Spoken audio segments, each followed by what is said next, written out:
I would say number one, solo board gaming community. Howdy and welcome. I'm Mike, your self-proclaimed world's greatest solo board game detective. But that's not why you're here today. You are here to learn about 5 reasons why solo gaming is absolutely the best, better than everything else. But you don't need to hear it from me. That gets old. Let's go to my good friend, Seppy Yoon. Yes, good friend. Stop acting shocked. Silly.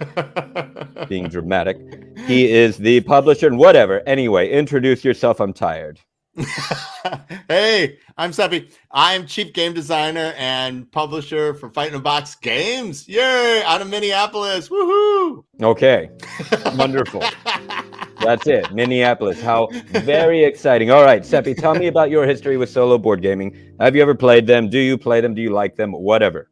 I do like solo board games, and I've come to like them even more during the pandemic. I think the solo board game I played the most is probably the Sovereignty version of A Planet Unknown.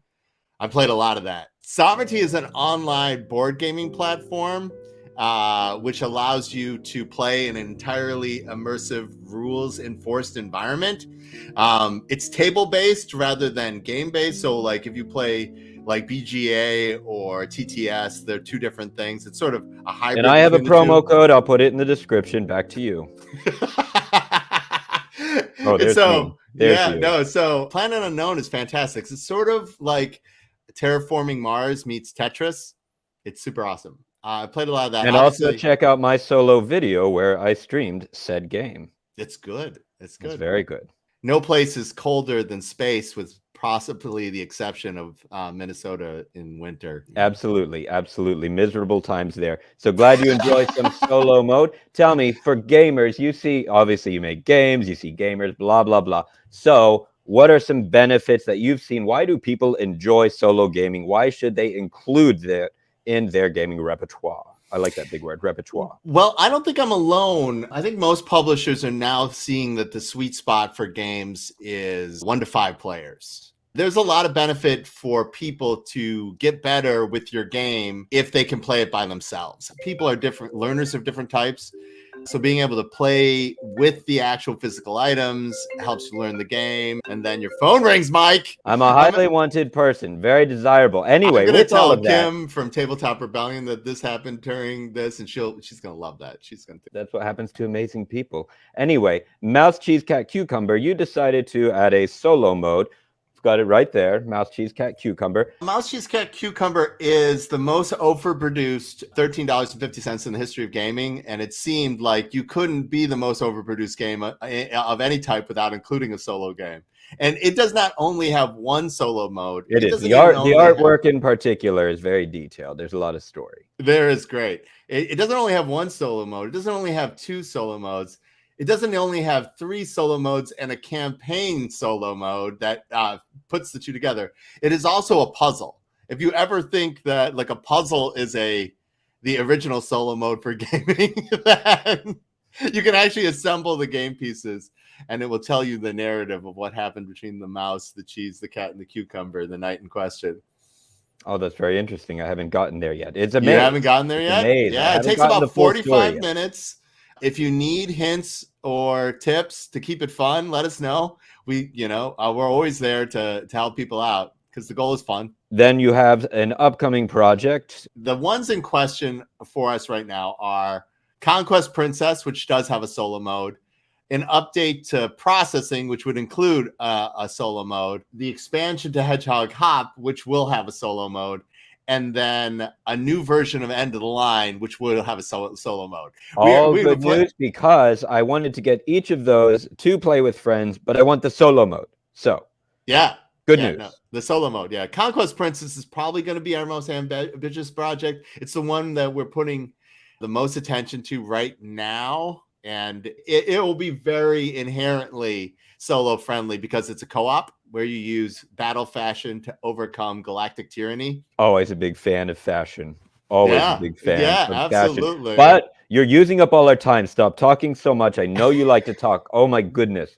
5 reasons on the spot why solo gaming is awesome and amazing, and everybody should try it out. Number 111. Number one, the solo board gaming community is great. People like yourself. You think solo board gaming is an isolated activity, but it isn't. You still end up sharing the games and your love with games for other people. Number 2. Number two, I love how it can make you better at the games that you can then play with multiplayers. Number 3.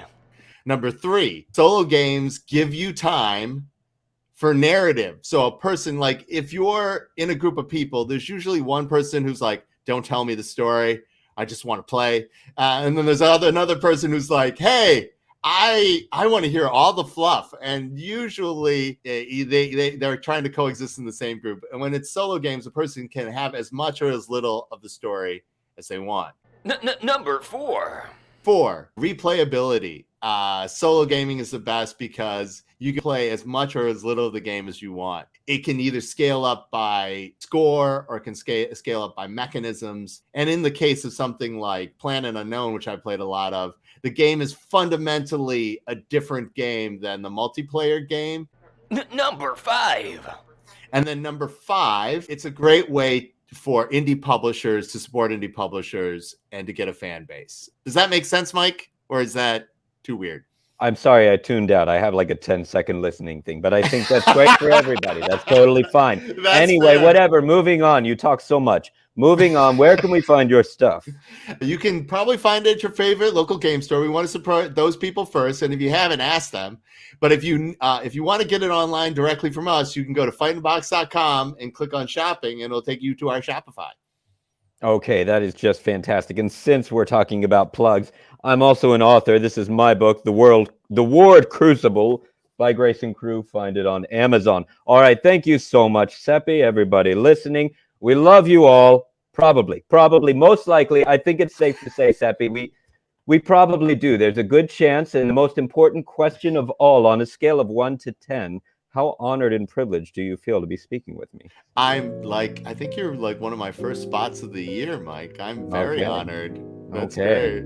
I do have 2 more today. Okay. You might be the first one. Okay. Well, I'm number 1. I'm number 1. You're number 1. All right, good. Be sure to check out this next video. If you are new, it lets you know what to do if you're new to solo gaming. Thank you, Seppy. I have no more time. I need to go. Goodbye.